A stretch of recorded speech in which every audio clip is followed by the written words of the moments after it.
Forme utile est la marque de fabrique du CEFPRO. Et c'est dans cette optique que le samedi 12 septembre 2020 s'est tenue la première cérémonie de remise d'attestation à 500 chauffeurs routiers.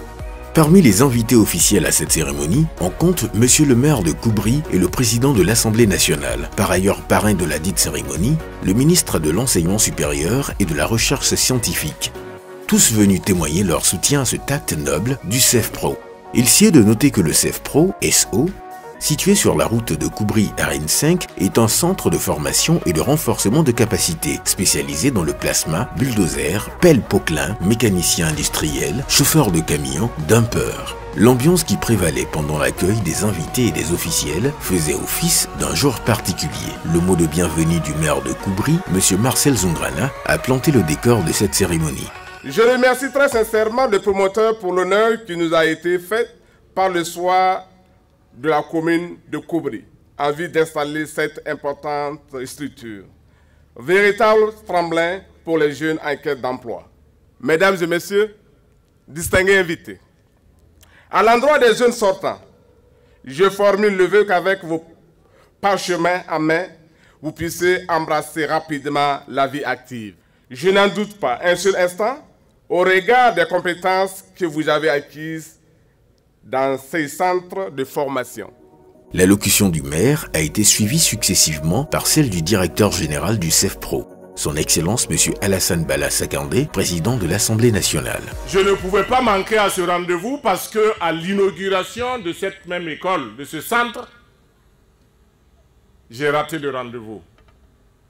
Et vous savez, dans ma conviction, on ne rate pas un rendez-vous deux fois. Et c'est pour ça que je suis venu pour dire merci à El Hadj Oumar Ouedraogo, qui est un digne fils de ce pays.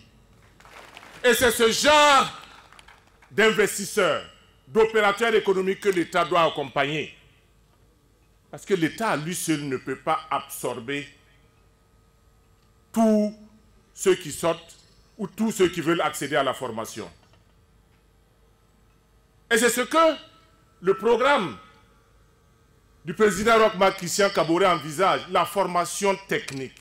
Ceux qui sont là aujourd'hui, ils ont juste besoin d'accompagnement. Que les mines puissent ouvrir leurs portes à ces gens-là.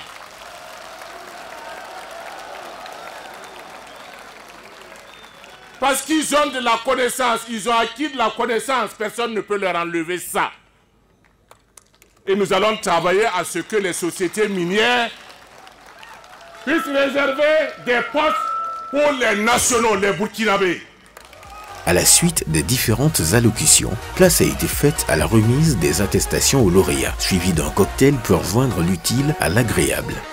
Le président de l'Assemblée nationale a dit toute la fierté qu'il anime suite à la mise sur le marché de ces jeunes prêts à l'emploi. Je voudrais une fois de plus le féliciter parce que je crois qu'il a bien lu le programme de son Excellence, Monsieur le Président du Faso, en exercice. Je ne parle pas du candidat, parce que dans son programme, il y a la formation professionnelle.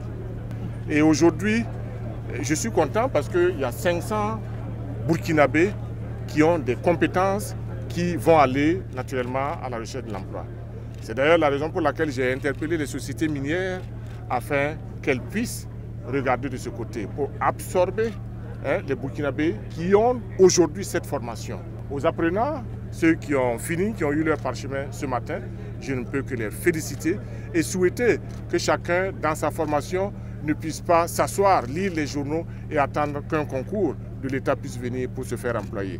Ils n'ont qu'à aller à la recherche de l'emploi, chercher des financements, essayer de s'installer à leur propre compte, essayer de se regrouper en groupement d'intérêt économique. Et par là, je pense qu'on peut faire des choses pour ces personnes. Lorsque vous êtes regroupés, vous êtes organisés, vous avez beaucoup plus de chances de parvenir à quelque chose.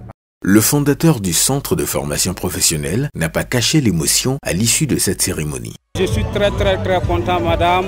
Vous voyez tout ce beau monde qui sont venus ce matin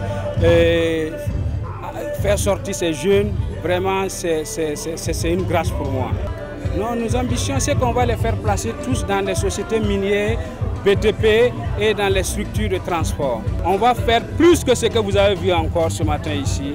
Dans un an, dès que vous allez revenir, la prochaine sortie, vous allez voir que ça va atteindre plus de 5000 jeunes voire plus que ça. Le travail accompli pour obtenir le sésame ne fut pas une partie de plaisir. Il faut dire que la conduite d'un engin lourd nécessite rigueur, sens de la responsabilité et professionnalisme. Nous avons reçu des formations théoriques et pratiques au sein de ce centre, voilà, qui nous a acquis beaucoup de connaissances, et nous, ça nous va droit au cœur d'avoir acquis ces connaissances qui nous permettra davantage de persévérer dans nos performances et voir être employés dans des structures minières ou dans des grandes entreprises pour lutter contre le chômage. La cérémonie a pris fin par un cocktail qui a été offert dans une ambiance collégiale. CEFPRO réaffirme sa vision en étroite collaboration avec celle du président du Faso qui prône pour une formation technique de la jeunesse burkinabé. Les années à venir augurent des lendemains meilleurs au CEFPRO.